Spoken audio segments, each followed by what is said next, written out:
Assalamualaikum warahmatullahi wabarakatuh. Perkenalkan, nama saya Adinda Rizkia Cita Emelda dengan NIM 1831041192. Baik, kali ini saya akan mempresentasikan PowerPoint tentang metodologi penelitian yang membahas tentang rancangan penelitian eksperimen dan non-eksperimen. Nah, langsung saja kita ke materi yang pertama, yaitu tentang penelitian eksperimen.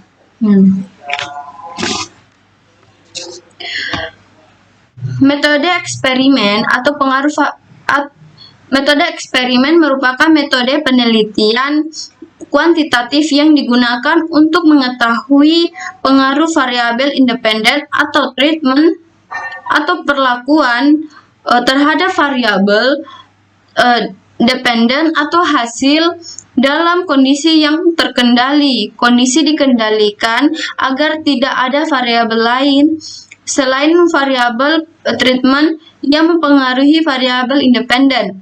Agar kondisi dapat dikendalikan, maka dalam penelitian eksperimen menggunakan kelompok kontrol. Penelitian eksperimen sering dilakukan di laboratorium. Nah, inilah mengapa pengaruh variabel independen atau perlakuan terhadap variabel dependen atau hasil dalam kondisi yang terkendali. Kondisi dikendalikan agar tidak ada variabel lain selain variabel treatment yang mempengaruhi variabel independen. Ini dilakukan agar kondisi dapat dikendalikan, dan penelitian eksperimen sering dilakukan di laboratorium agar hasil dari penelitian itu dapat dipastikan kebenarannya. Nah, selanjutnya yaitu ada 3 metode penelitian eksperimen. Yang pertama, pengaruh perlakuan, dan yang kedua, menilai pengaruh, dan yang terakhir adalah mengendalikan eksperimen. Mengapa demikian? Karena metode penelitian eksperimen adalah metode penelitian yang digunakan untuk mencari pengaruh terhadap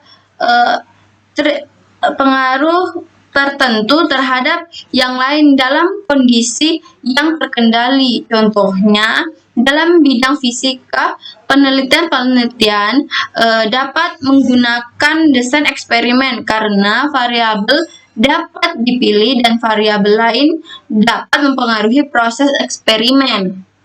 Nah, penelitian eksperimen atau experimental research adalah kegiatan penelitian yang bertujuan untuk menilai pengaruh suatu perlakuan atau tindakan treatment terhadap tingkah laku suatu objek, atau menguji potensi tentang ada tidaknya pengaruh tindakan itu dibandingkan dengan tindakan lain.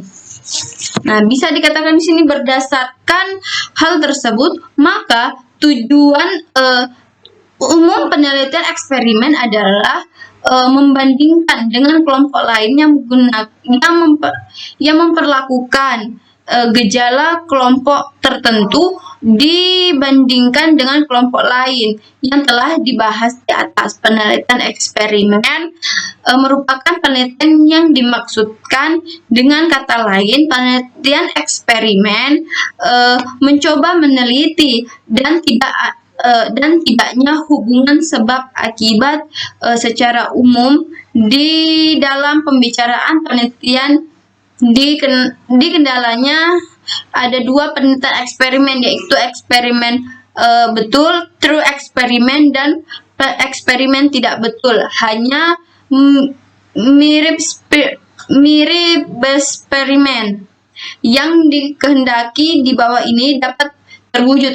Adapun persyaratan yang dikehendaki adalah yang pertama yaitu kondisi yang di sekitar atau yang diperkirakan mempengaruhi subjek yang digunakan untuk eksperimen dan kelompok eksperimen dan kelompok pembanding, maka perbedaan hasil ini merupakan akibat adanya perlakuan. Nah, selanjutnya yaitu strategi langkah penelitian eksperimen. Nah, di sini ada menyatakan dengan tegas yang kedua itu memilih atau menyusun, memilih desain atau model, mengidentifikasi, menyusun strategi eksperimen. Nah, mengapa demikian menyatakan dengan tegas? Karena sang peneliti mengadakan studi literatur untuk menentukan permasalahan. Maka sebelum kita melakukan permasalahan, kita harus dengan tegas untuk mengadakan identifikasi atau merumuskan permasalahan, merumuskan batasan atau istilah, pembatasan, variabel, hipotesis, dan dukungan teori. Dan selanjutnya yaitu menyusun rancangan eksperimen, mengidentifikasi semua variabel non-eksperimen yang sekilasnya akan mengganggu hasil eksperimen dan menentukan bagaimana mengontrol variabel tersebut. Nah, memilih desain atau model eksperimen, memilih sampel yang representatif merupakan wakil yang dapat dipercayai dari subjek yang termasuk populer. Nah, selanjutnya yaitu persyaratan eksperimen. Ada kebenaran eksperimen, kebenaran internal, kebenaran memperhitungkan faktor-faktor yang mengancam monitoring pelaksanaan. Mengapa demikian? Karena persyaratan suatu eksperimen adalah kebenaran eksperimen, yaitu kebenaran eksternal dan kebenaran internal. Persyaratan yang diutamakan adalah kebenaran internal atau internal validnya dan perhitungan faktor-faktor yang mengancam kebenaran sesuatu eksperimen dan monitoring pelaksanaannya. Maksudnya di sini adalah seberapa jauh suatu hasil eksperimen dapat digeneralisasikan ke populasinya, walaupun kebenaran eksternal cukup untuk diperhitungkan dalam suatu eksperimen, tetapi dalam desain eksperimen bukan merupakan faktor yang paling penting. Karena faktor yang paling penting dalam desain eksperimen adalah kebenaran internal. Kebenaran internal ialah seberapa jauh hubungan dengan perlakuan atau variabel sebab dengan kriteria variabel akibat. Benar-benar merupakan sebab akibat yang bisa dipastikan. Dengan kata lain, apakah perubahan subjek mengenai hal-hal yang diinginkan atau dipengaruhi variabel kriterion atau bentuk-bentuk akibat dari perlakuan dalam mempengaruhi variabel reponatau atau variabel kriteria. Tujuan untuk mengendalikan variabel proses betul-betul merupakan akibat pemberian perlakuan. Nah, selanjutnya itu variabel yang dapat mengotori variabel perlakuan, yaitu ada dua jenis, variabel moderator dan variabel kontrol. Untuk variabel moderator merupakan variabel bebas yang dapat mempengaruhi variabel respon yang sangat sukar dikendalikan, namun dapat dilakukan dalam proses analisis, yaitu analisis korelasi parsial atau covariance. Dan untuk variabel kontrol merupakan variabel-variabel bebas yang dapat mempengaruhi variabel tersebut. Biasanya dilakukan dengan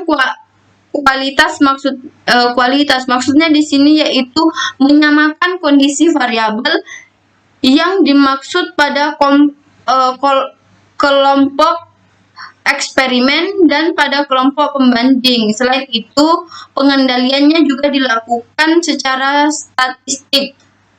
Nah, kebenaran internal ini sangat penting karena tanpa ini kesimpulannya tidak dapat diambil kesimpulan mengenai hubungan sebab akibat perlakuan dari variabel kriterion. Oleh karena itu, maka desain eksperimen yang baik harus dapat mengontrol atau menghilangkan pengaruh faktor-faktor yang mengancam kebenaran internal dan eksperimen yang akan dilakukan, sehingga jika terjadi perubahan pada variabel kontrol, perubahan tersebut benar-benar disebabkan oleh perlakuan yang diberikan.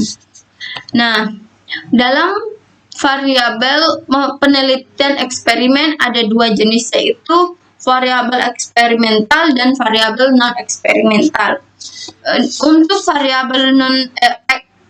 variabel eksperimental, yang dimaksud dengan variabel eksperimental itu sendiri adalah variabel yang berkaitan dengan diterapkannya secara langsung dengan tujuan untuk mengetahui seperti apa pengaruh terhadap gejala tertentu. Dan untuk variabel non eksperimen, sementara itu variabel yang dilakukan secara tidak sengaja namun dapat mempengaruhi hasil eksperimen nantinya.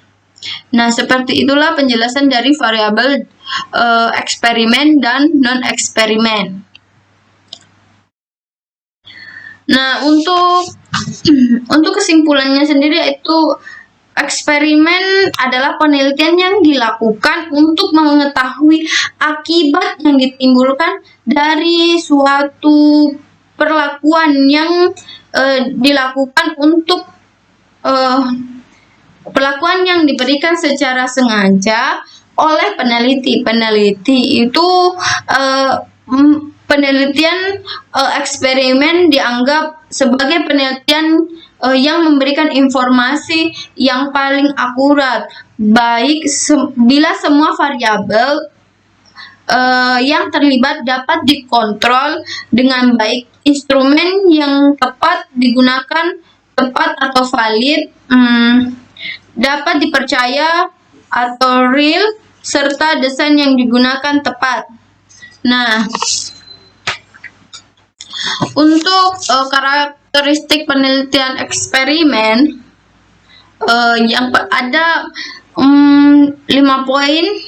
Yang pertama yaitu variabel-variabel penelitian dan kondisi eksperimen diatur secara tertib dan ketat, dan adanya kelompok kontrol sebagai data dasar atau baseline untuk dibandingkan dengan kelompok eksperimen, dan penelitian ini memusatkan diri pada pengontrol variansi. Dan selanjutnya itu validitas internal atau internal validity mutlak.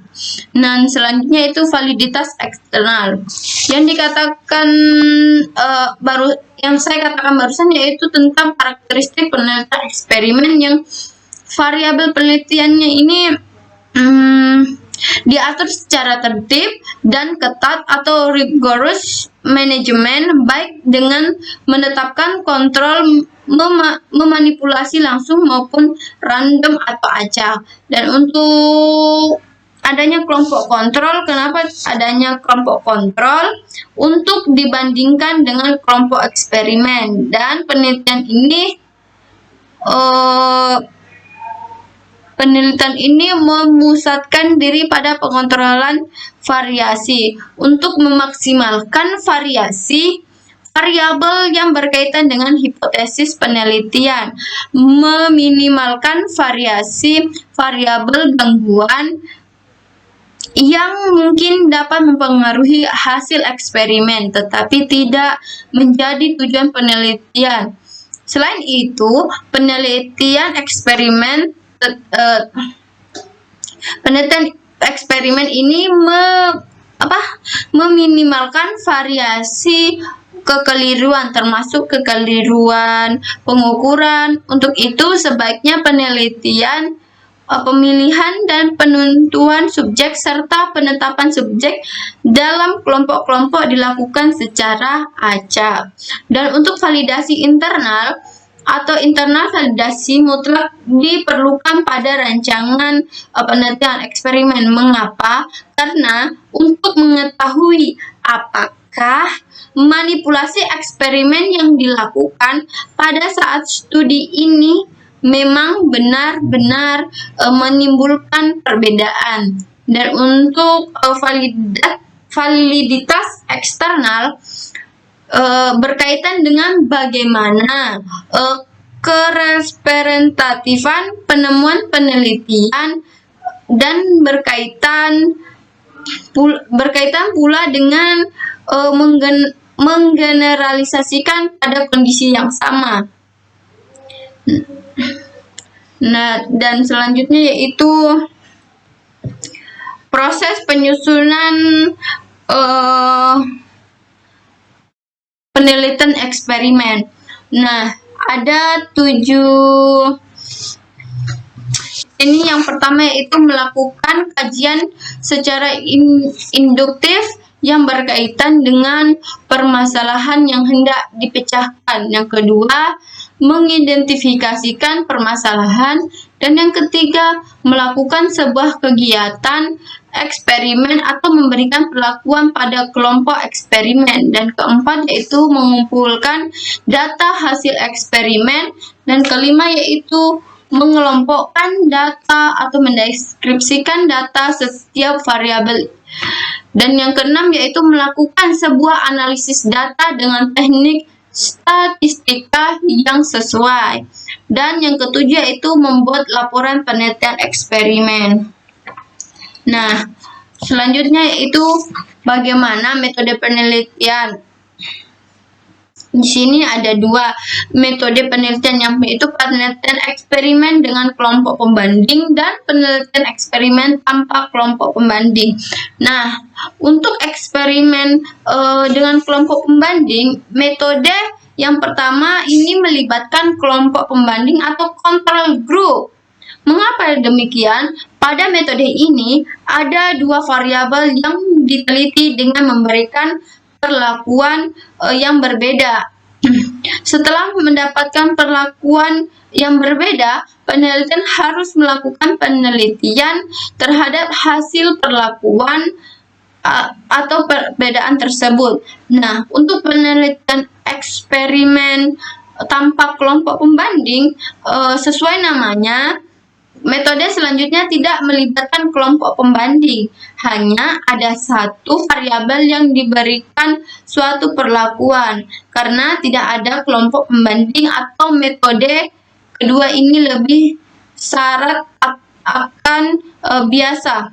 Nah, untuk karakteristik penelitian eksperimen ada 3 bagian. Yang pertama itu variabel bebas yang dimanipulasi, dan kedua variabel lain yang berpengaruh dikontrol agar konstan, dan variabel langsung oleh peneliti.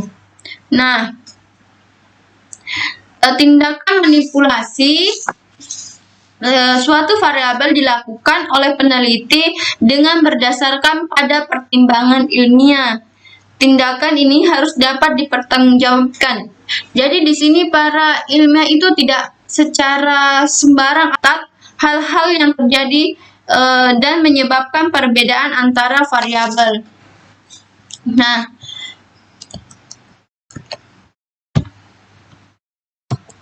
selanjutnya itu mengendalikan eksperimen. Sebagaimana yang telah dibahas di atas, peneliti eksperimen merupakan peneliti yang dimaksudkan untuk mengetahui ada tindakannya akibat dari suatu yang dikenakan pada subjek selidik. Dengan kata lain, peneliti eksperimen mencoba meneliti ada tindakannya hubungan sebab dan akibat. Nah, selanjutnya itu penelitian non-eksperimen. Pada desain non-eksperimen juga tidak ada variabel independen yang akan dimanipulasi, atau bisa dikatakan hanya dapat variabel dependen saja. Ciri-ciri utama desain non-eksperimen antara lain ada studi dijalankan dalam kondisi normal atau secara natural, mungkin, dan fenomena yang muncul di observasi apa adanya. Dan selanjutnya yaitu tujuan utama adalah mendeskripsikan masalah dan atau mengeksplorasi atau menjelaskan hubungan antara variabel. Selanjutnya itu lemah dalam menjelaskan hubungan sebab akibat karena tidak adanya intervensi terhadap subjek penelitian.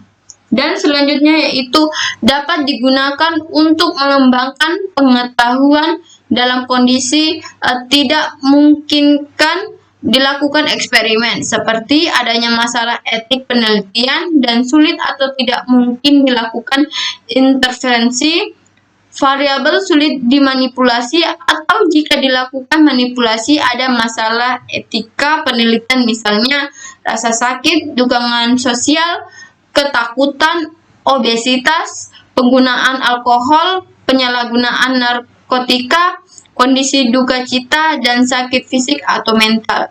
Dan selanjutnya yaitu untuk menjamin validitas penelitian agar mendekati eksperimen, maka peneliti dapat mempertimbangkan variabel tambahan. Nah, untuk pengertian desain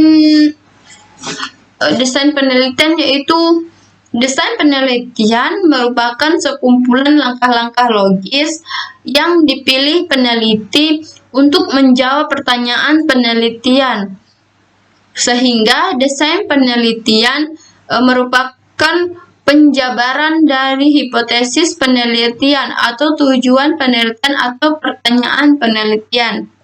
Nah, dalam mempelajari metodologi penelitian, sering sulit dibedakan pengertian antara jenis penelitian dan desain penelitian. Beberapa kalangan akademisi menyepakati bahwa jenis penelitian terbagi menjadi dua kelompok besar, yaitu penelitian kuantitatif dan penelitian kualitatif. Sementara untuk jenis kuantitatif dalam riset kesehatan masyarakat, desain penelitian terbagi menjadi dua, yaitu eksperimen dan non-eksperimen dan epidemiologi.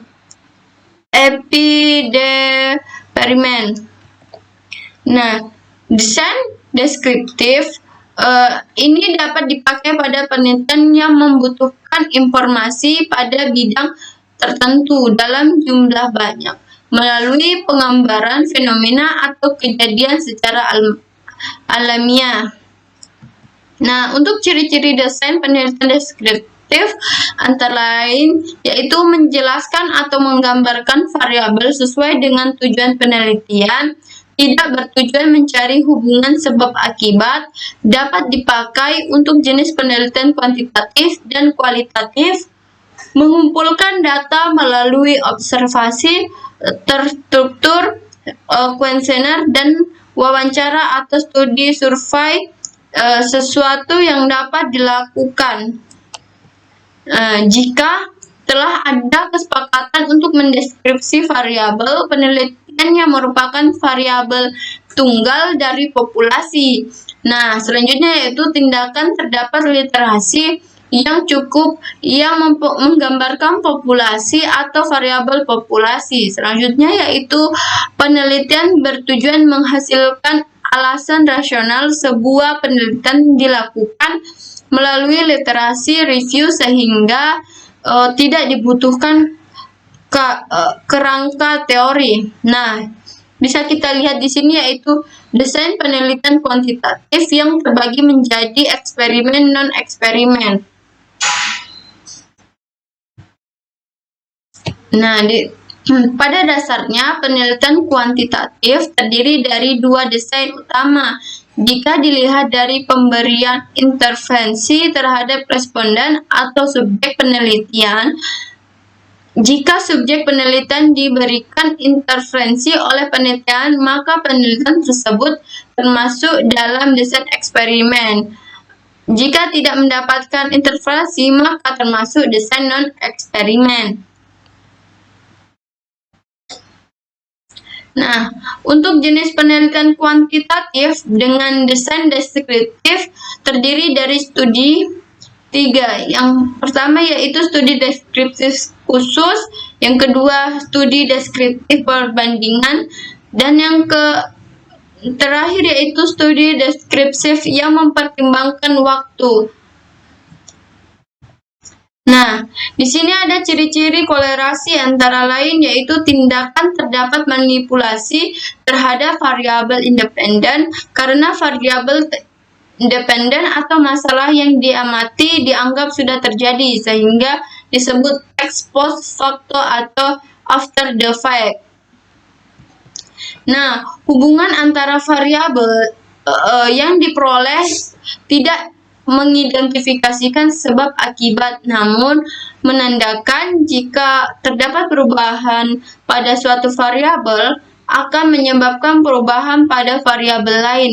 Namun kondisi ini dapat dijadikan sebagai indikator awal dalam menentukan hubungan sebab dan akibat. Adapun dilihat dari perspektif waktu pengumpulan data, desain korelasi terbagi tiga, yaitu yang pertama desain potong lintang, desain retrospeksi, desain prospektif. Nah, untuk desain potong lintang, jika masalah penelitian atau variabel dependen dan variabel independen diamati pada satu titik atau saat ini, misalnya dalam penelitian hubungan antara usia dengan berat badan, pengukuran kedua variabel dilakukan di suatu waktu penelitian saya. Nah, untuk desain prospektif, jika peneliti menentukan sampel atau populasi yang akan diteliti saat ini, kemudian mengikutinya atau follow up untuk mengukur indikator atau outcome atau ukuran sebagai variabel independen selama periode waktu tertentu. Misalnya peneliti dapat kesakitan dan kegagalan fungsi tubuh yang disebabkan penyakit artristik dengan kualitas hidup seseorang. Pada desain ini peneliti memilih sampel atau populasi lalu menentukan tingkat kuantitatif dan gangguan fungsi tubuhnya. Kemudian sampel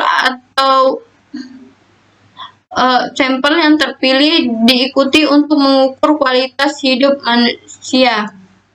Nah, untuk desain korelasional disebut juga desain ex post facto atau after the fact.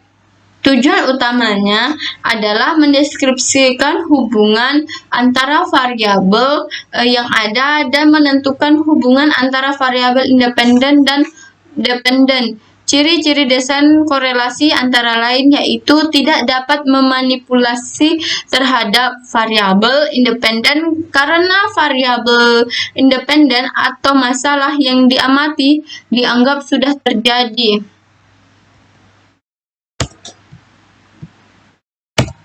Dan selanjutnya yaitu hubungan antara variabel yang diperoleh tidak mengidentifikasikan sebab akibat, namun mendapatkan jika terdapat perubahan pada suatu variabel, namun kondisi ini dapat dijadikan sebagai indikator awal dalam menentukan hubungan sebab dan akibat.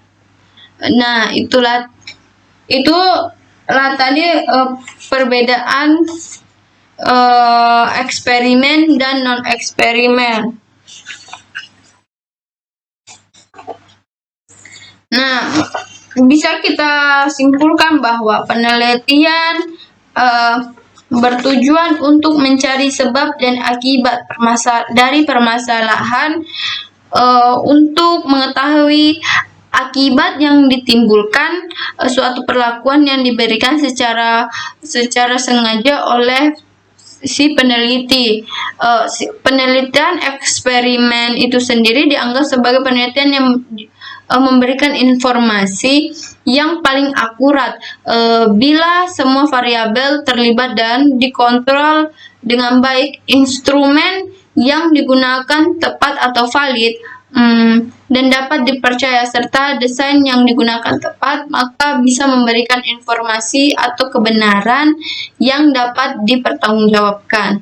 Nah, itulah tadi presentasi dari PowerPoint saya. Mohon maaf jika ada kata dan perlakuan yang salah.